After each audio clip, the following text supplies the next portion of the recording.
Welcome to Understanding Buddhism in America. This week's episode is going to be a little bit different than my last two. I'm going to do this one a little more informally, and it's going to be one of those frequently asked questions episodes. There's a lot of people out there who don't really know anything about Buddhism, and I'm hoping my podcast can be a source of some information about it for people who are searching and maybe a little caught up and lost. So I'm taking these questions both from firsthand experience in searching for answers in Buddhism, and also I've received a number of emails since I started my podcast, and how exactly you guys found this email address on your own is a little bit beyond me, because in my last two podcasts, I don't think I've left my email address, so somebody's been doing some digging, though, which is great. I love hearing feedback. I love hearing comments. I love getting questions. If you'd like to email me, my email is understandingbuddhisminamerica@gmail.com. Okay, very simple. No underscores, no spaces, no dashes, no periods, no nothing. Just understandingbuddhisminamerica@gmail.com. So the first question I want to answer is, what is Buddhism? What do Buddhists believe? And I've got in front of me the Encyclopedia of Religion and Ethics. This thing, the whole set of encyclopedias is absolutely enormous. It's huge. I managed to get it when my father passed away a few years ago. He had this huge collection. And I'm pretty sure he got it from his father, my grandfather. So anyway, I wanted to look up Buddhism because I looked this up earlier and I thought the answer, the definition in this encyclopedia was kind of entertaining. So I wanted to share it with you guys.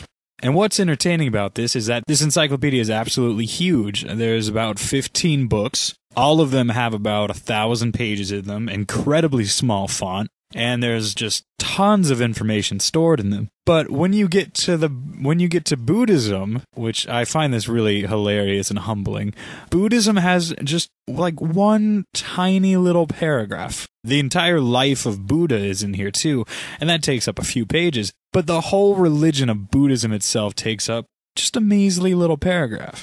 And the reason why is actually stated in here.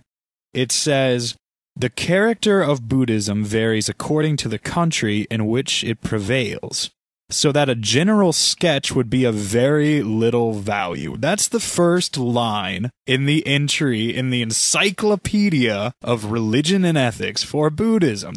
And there's only like 3 more lines, and they don't go into much more detail than that. So I found that pretty entertaining and pretty humbling. And what it's really saying is that depending on where you are in the world, Buddhism could be completely different. It's been around for such a long time and exists in so many countries that it's changed over the years. It's drastic. It's different everywhere. I could tell you that Buddhists believe in the Four Noble Truths and the Eightfold Path, but there are some Buddhists in the world that simply don't. There's very little in the way of a universal belief in Buddhism, because Buddhism doesn't really survive on beliefs. It survives on understanding. It survives on man's everlasting search for truth in the world. So basically, whatever questions you may come up with, the answer is going to vary depending on who you're talking about and where they are and what the customs are. So I'm going to try and do my best to get through this in a very general sense. To answer the question of what is Buddhism, some people would call it a religion, some people would call it a philosophy, some people would call it a scientific method, some people would call it a teaching. All of these are right, none of these are really wrong, and they all kind of work well together, and I don't know anyone who would argue with any of these, because they're all kind of right. A lot of Buddhists don't call Buddhism a religion. It's kind of classified as one because that's the most convenient way of putting it, but I like to think of Buddhism as all of the stuff that all of the other religions have in common. It's all of that, really just the meat and potatoes of almost every religion. And it works in such a way that you can follow Buddhism and you can apply it to any other religion you want, and you won't be breaking any of the rules in any of the other religions. Not by a long shot. You'll probably be doing the same things, really, just in a slightly different way. Alright, so let's move on. What else we got? How long have I been a Buddhist? This one was emailed to me. I've been a Buddhist for over 2 years. I've read dozens of books on it. I absolutely love reading Buddhist books because every time I do, I feel I don't know, I feel more peaceful afterwards. I feel like I understand how people think and how the world works a little bit better, because it's really hard to understand how the world works just from one person's perspective. It's impossible. So I enjoy reading Buddhist books because they really open my mind, and to this day they're my favorite. Why did I become a Buddhist? Well, my dad died about 2 years ago of leukemia, and it was pretty tough. It was a pretty tough time. And the toughest part about a loved one dying almost isn't the death itself. The death itself is, at least in my dad's case, it was actually kind of a blessing because he had suffered for an entire year before he died. In my case, the toughest parts were everything afterwards. It was cleaning out his office and searching through his belongings at home. Going to the grocery store without him, that was pretty tough because we had gone together, kind of like a father-son grocery team for a number of years. It was things like that. So when we were cleaning out his office, somebody found a book called The Teaching of Buddha.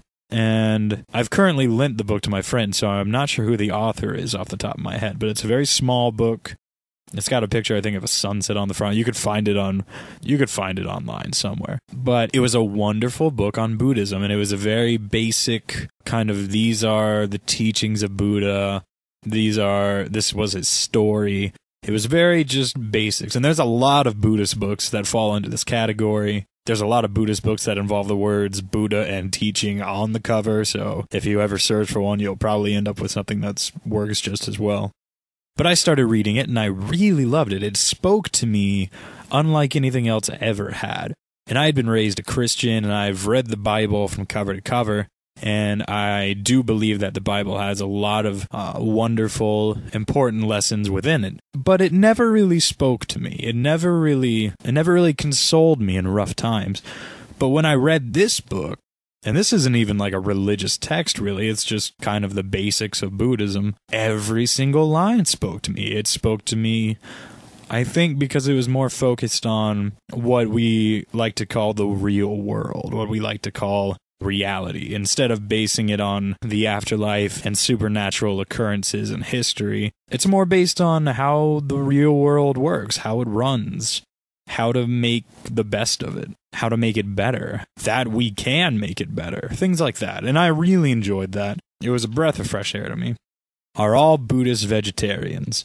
This one's asked quite a bit, and the answer is no. No. There's lots of Buddhists out there who eat meat. The Dalai Lama, who's perhaps the most famous Buddhist in the world today, he's not a vegetarian. He eats meat. He eats meat for a dietary reason, as I understand it. But many Buddhists don't, and they do or don't for their own personal reasons. I've chosen to be a vegetarian, what I like to call as much as possible, because I know it's better for my health, I know it's better for my environment, because I've seen the footage of the hundreds of cows being crammed in the small warehouses so they can be served at fast food joints, and I know that that's not really making the world a better place. There's a lot of needless suffering in there. So I kind of wanted to just get away from that whole thing. But that was a very personal choice. It wasn't really so much religious as it was a personal choice. And if you're thinking about Buddhism, there's no pressure to be a vegetarian, certainly not. And if you think about it, it kind of makes sense to not be a vegetarian. Because if you choose to be a vegetarian just to avoid the suffering of animals, which isn't a bad thing at all, you're also kind of glossing over the fact that plants can suffer too. I remember seeing on the news footage of scientists who had hooked up this meter to plants, and they had held up a pair of clippers to the plants, and then they clipped off a branch of it. And what they discovered is, with this meter that measured some kind of signal that the plant's giving off, is that the plants actually spiked right before they were getting cut. Showing that plants can feel things. They can feel fear, just like humans and animals. So avoiding eating meat just to save the animals is nice, but it's also a little bit ignorant, I think, because you're also kind of dismissing plants as beings that can't feel. And we've kind of proven they can. So, you know, I tell people just do what you want. Just do what makes you feel comfortable. Vegetarian or carnivore or whatever you want to be. Just do what you feel the most comfortable doing. Okay, next one is it a requirement to be bald or short-haired? The answer, no. It is not a requirement to be bald or short-haired. I will say that I've never met a Buddhist who had a mullet, but then again, there aren't a plethora of Buddhists around where I live. So I think it's another issue that's to each their own. But also, if you want to know, monks, people who have dedicated their entire lives to following the Dharma, Buddhist teaching, a lot of times they have shaven their heads as a symbolism of rebirth within the Buddhist community. And in order to be a monk, you do have to avoid eating meat unless it's offered to you. Monks do depend heavily on donations, so if you have a Buddhist temple near you, try and look up their website or call in and find out what days and what times they take donations, because I guarantee they would appreciate your help. And they live their entire lives on donated food and things like that. So it's a very important thing, and it's a very honorable thing. In Asian communities, it's very honorable to offer monks donations. It's a very common practice. Okay, the next question is, do Buddhists pray?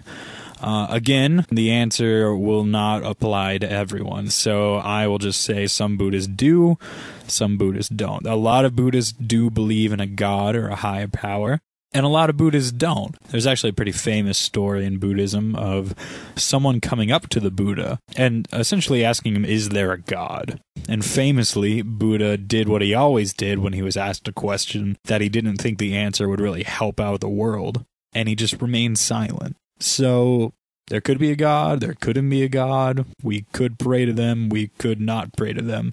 But according to Buddha, either way isn't really going to help out the people here on Earth to relieve them of their suffering as much as we can just by going out and trying to help them.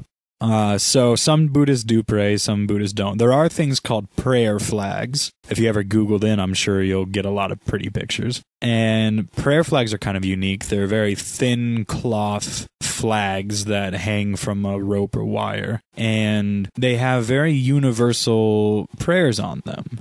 And the point of them is that they're so thin that they unravel in high winds. So when they've unraveled, these strands of colorful string kind of fly everywhere. And it's supposed to symbolize the prayer being spread all over the world. Next question. Do all Buddhists own robes? The answer to that one is no. I'm a Buddhist and I don't own a robe, so no. Yeah, but monks have no possessions whatsoever. And because they have no possessions, even their clothes, they're not even allowed to wear their old clothes. So they're given robes. And the robes still belong to the monastery, as I understand it, and they give the robes back if they ever disrobe. Which I guess from what I understand it is not as serious as a priest deciding not to be a priest or something like that. I've heard stories of people who decided to be a monk just for a day, just to see what that was like. And that's okay within the Buddhist community. That's fine. That's allowed. And it happens all the time. What exactly is karma? That's my next question. What is karma? And there's a TV show called My Name is Earl that mentions karma about 20 times in every single episode, but almost never gets it quite right. It never gets it, it never talks about it the way that Buddhists think about it. And what karma essentially means is cause and effect. So if I punch some stranger in the face, and a week later some other stranger punches me in the face, that's not exactly karma. That's just weird and bad luck kind of combined together. Karma is just cause and effect. Karma would be me punching a stranger in the face, and then my fist hurting, and his face hurting, and now both of us kind of hate each other. That's karma. I mean, it's a lot less exciting than some mystical revenge and award system, but it's also a lot more realistic. That's what karma is. It's just cause and effect. Do all Buddhists believe in reincarnation? That's my next question. And that's an important question. The answer is no. Obviously, not all Buddhists believe in any one thing, but a surprising number of Buddhists don't believe in reincarnation the way we think about it. There's a lot of Western stigmas attached to Eastern concepts like reincarnation, because we hear the word rebirth and we think to be born again, obviously, so it must mean being born again after we've died. And a lot of Buddhists do believe that this is the case. The Dalai Lama, to bring him up again, he's known as the reincarnation of a past Dalai Lama. And he was recognized as the reincarnation by a council who saw that he was born in the same place that the past Dalai Lama said he would be reincarnated. And he also recognized a number of objects amid an array of unfamiliar objects to him that belonged to the past Dalai Lama. So reincarnation is very strong within the cultural communities of Buddhism in that sense. But a lot of Buddhists that I know, it's not so much that they don't really believe in reincarnation, but it's more like, it's not really that important. Whether we're reborn again or not, that little fact isn't really going to help out the world that much. It might be true, it might be false, but either way, there are more important issues at hand. Most people take the idea of rebirth and think of it as understanding a new viewpoint on life. When you're born, you obviously have no real view of life and you see everything as fresh and new. And that's one of the ideas behind rebirth. It's seeing everything as fresh and new. It's taking everything in and it's being open to everything. And my next question is, where did I come up with the idea for the icon for this podcast? Well, actually, both of the photos of the American flag and the statue of Buddha come from a site called publicdomainpictures.net. And the American flag one is called Detail of American Flag. And the Buddha statue is called Buddha in the Sky. You can go there and look them up and download them if you want. Okay, let's see what we got next. Do Buddhists worship Buddha? The answer is no. Buddhists don't worship Buddha. There are altars, there are incense, there are candles. There are things actually referred to as offerings sometimes, but they're usually more out of respect than they are worship. We respect the Buddha as somebody who taught something that can really open our eyes and really open our minds to the world. And so no, we don't really worship Buddha. Okay, my next question is the Dalai Lama, but I think I already answered that, so I'm just going to skip it. The next question's interesting. It's, what are the different types of Buddhism? The answer is, there's a lot of them. The answer is, the main ones are Mahayana and Theravada.